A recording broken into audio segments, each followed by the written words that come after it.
A influenciadora digital e advogada Deolane Bezerra, que foi presa pela polícia, atuava como caixa do PCC, segundo os investigadores. Uma troca de bilhetes dentro de um presídio deu origem a essa operação. A Júlia Firmino chega ao vivo aqui em Os Pingos nos Is, vai trazer os detalhes da notícia e os detalhes da operação de hoje. Júlia, seja bem-vinda. Quais são as informações que você compartilhará com o nosso público? Oi, Caniato, boa noite para você, para quem tá com a gente aqui no Pingos nos Is, na programação da Jovem Pan. É muito dinheiro que está envolvido, viu? A gente costuma dizer, né? É muita grana mesmo que envolve essa lavagem de dinheiro para o PCC. Fato é que a influencer Deolane Bezerra foi presa hoje, ainda na casa dela, ali em Barueri, cidade que fica na região metropolitana de São Paulo. Ela que tem mais de 20 milhões de seguidores nas redes sociais, é investigada ali na operação Vernix do Ministério Público e da Polícia Civil de São Paulo, que investiga esse esquema de lavagem de dinheiro ligada ao PCC. Segundo a investigação, como você bem colocou, Caniato, a Deolane seria a caixa do PCC. Ela recebia esse dinheiro de uma transportadora, uma empresa de transportes, que esse dinheiro vinha inicialmente de forma ilegal da própria facção criminosa PCC. Deolane, a gente lembra, já foi presa em uma outra operação, ainda em 2024, também suspeita de participar de lavagem de dinheiro de organização criminosa. Além da Deolane, a influencer, outros alvos da operação são Marcos Camacho, que é o Marcola, que seria então o chefe do PCC e que já está preso, o irmão dele, Alejandro Camacho, que também está preso, a Paloma Sanches Camacho e o Leonardo Camacho, que são sobrinhos do criminoso, do Marcola, e o Everton de Souza, que seria o operador financeiro desse esquema criminoso. A gente lembra que o Marcola e o Alejandro estão presos numa penitenciária federal lá em Brasília e que eles atuavam nesse esquema todo mesmo dentro de uma penitenciária, mesmo dentro do sistema penitenciário brasileiro. A gente tem, inclusive, uma fala do Procurador-Geral de Justiça aqui de São Paulo, Paulo Sérgio Costa, comentando como é que essa operação de hoje, deflagrada pelo Ministério Público e pela Polícia Civil de São Paulo, como ela realmente quebra esse esquema criminoso de lavagem de dinheiro das facções. Vamos acompanhar? Esta operação, mais uma vez, mostrou que nós estamos atingindo o andar de cima do crime organizado, mostrou que Marcola e família ainda operam em relação a essa questão de lavagem de dinheiro, que o dinheiro do crime organizado está entrando na economia formal através de uma série de ações. Nós já vimos aqui em usinas, em postos de gasolina, empresa de ônibus e agora transportadora também, como nós vimos através dessa influencer que, pela capacidade dela de interferir nas pessoas, ela consegue ser um ponto importante da cadeia criminosa para que possa ocorrer o branqueamento de dinheiro. Caniato, você tinha falado como tudo começou, né? Através de bilhetes que foram encontrados e apreendidos dentro da penitenciária 2 de Presidente Venceslau, que fica no interior aqui de São Paulo. E aí, por meio desses bilhetes, os investigadores entenderam e conheceram um esquema mesmo que apresentava ali dentro desses recados, né? Daquilo que estava escrito nos manuscritos. E nessas documentações aí mesmo, nesses papeizinhos, os chefes mesmo da facção criminosa já pediam algumas ordens em relação a possíveis ataques contra autoridades públicas, agentes públicos. E aí foram instaurados então 3 inquéritos que identificaram a transportadora que fazia essa transação para Deolane, e esse dinheiro ela era usada para ocultar dinheiro ilícito da facção. A empresa teria movimentado aí aproximadamente 20 milhões de reais, como eu havia dito. Foram expedidos inclusive para ser cumpridos agora nessa operação de hoje 6 mandados de prisão preventiva, além do bloqueio de mais de 327 milhões de reais em bens, sequestrados também 17 veículos, muitos deles de luxo, né, de alto padrão, avaliados em mais de 8 milhões de reais, e 4 imóveis também ligados ali aos investigados. Só para a gente fechar, no âmbito internacional, 3 investigados que estão na Itália, Espanha e Bolívia também foram incluídos na lista da Interpol futebol são ainda procurados e investigados também pela polícia. A gente segue acompanhando, fica de olho em toda essa situação, porque pode render ainda próximos capítulos. E aí, claro, a gente vai deixar a nossa audiência aqui na Jovem Pan muito bem informada. Volto com você, Caniato. Legal, Júlia Firmino trazendo todos os detalhes dessa operação que mirou uma série de pessoas, inclusive essa figura Deolane Bezerra, bem conhecida nas redes sociais, na internet, influenciadora, que, segundo a investigação, atuava como caixa da organização, da facção criminosa. Valeu, Júlia, bom trabalho para você. Qualquer novidade, por favor, é só nos chamar. Girar com os nossos comentaristas. Vou começar essa rodada com o Cristiano Beraldo, porque eu me lembro que o Cristiano Beraldo fez vários apontamentos na outra operação que mirou justamente Deolane Bezerra, chegou a ser presa, né? E agora uma outra ação da polícia que investiga a facção criminosa e aponta que ela, uma figura bem conhecida das redes sociais, em alguns segmentos, né, acabava atuando como caixa, né, do PCC. Recebia muitos depósitos, uma porção de depósitos, centenas de depósitos de valores mais baixos, justamente para não chamar a atenção dos órgãos competentes, sobretudo o COAF.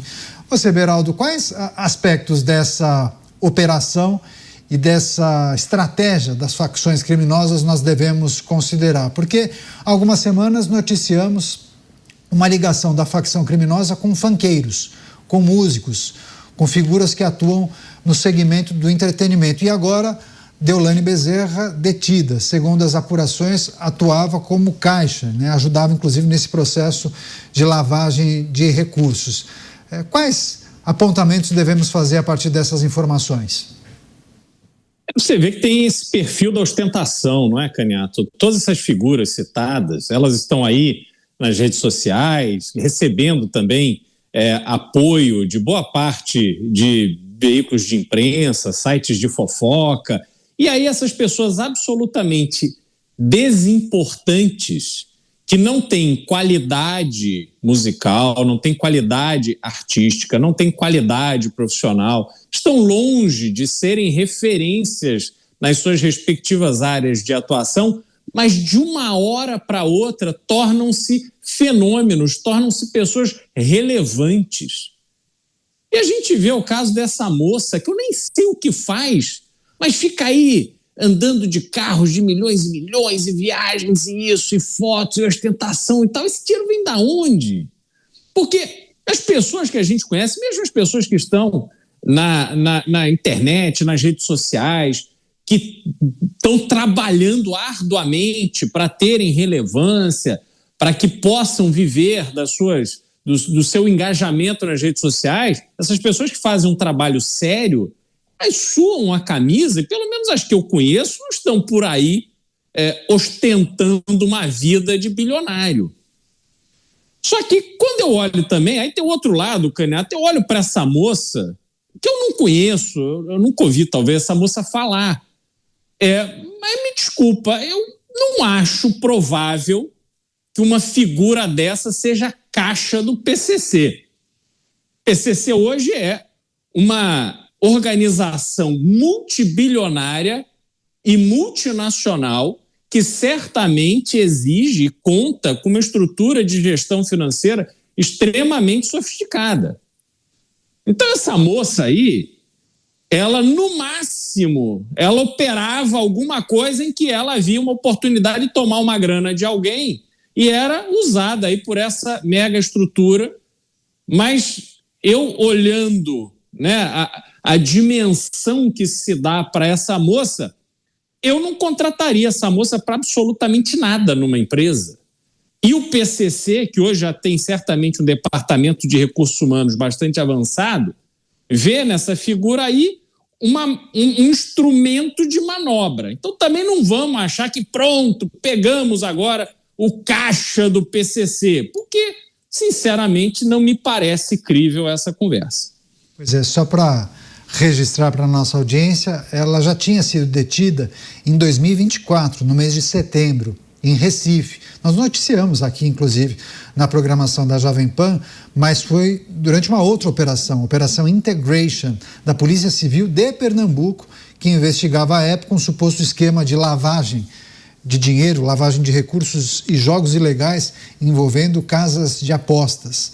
Enfim, eu me lembro dessa época e agora uma outra operação, né, que aponta, inclusive, há indícios de que ela atuava como caixa ou uma figura importante nesse processo de lavagem de recursos da facção PCC.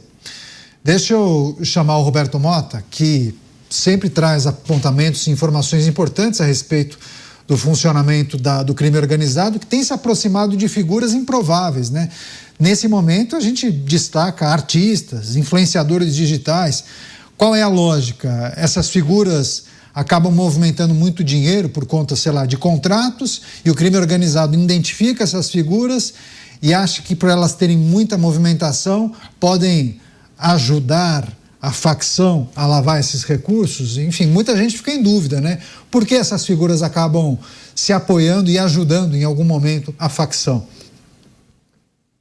Eu compartilho da dúvida do Cristiano Beraldo. Eu não faço a menor ideia de quem é essa senhora. Fiquei espantado de saber que ela tem 20 milhões de seguidores. Tá? Mas eu não tenho a menor ideia de quem ela é. O que eu confesso, num momento como esse, me dá uma certa satisfação. Eu tenho coisas melhores para fazer com o meu tempo do que seguir pessoas que acabam numa investigação como essa. Agora, eu não me canso de me espantar com as cifras envolvidas nesses escândalos de influencers, né? É dinheiro demais. Centenas de milhões de reais, imóveis, carros de luxo. A impressão que eu tenho é que esse ecossistema de influenciadores, que é todo baseado nessa exibição quase pornográfica de riqueza, criou um mecanismo ideal para a lavagem de dinheiro. Eu sempre achei estranho, porque eu sou de uma época em que as pessoas ricas não iam para as redes sociais expor a sua riqueza. Você vê cada demonstração hoje, né, nos canais de redes sociais, que são coisas completamente absurdas. E eu sempre ficava me perguntando, mas vem cá, esse país tem tantas entidades de fiscalização, de cobrança de impostos, disso, daquilo, e ninguém vê isso aí está tudo certo. Então parece que finalmente, né, alguma coisa está sendo feita, mas eu tendo a concordar com o Cristiano Beraldo. Eu acho que essa turma do crime organizado pode até ter usado alguns desses influencers aí para alguma tarefa menor, mas eu duvido que eles tenham recebido a missão de cuidar do grosso do dinheiro das organizações.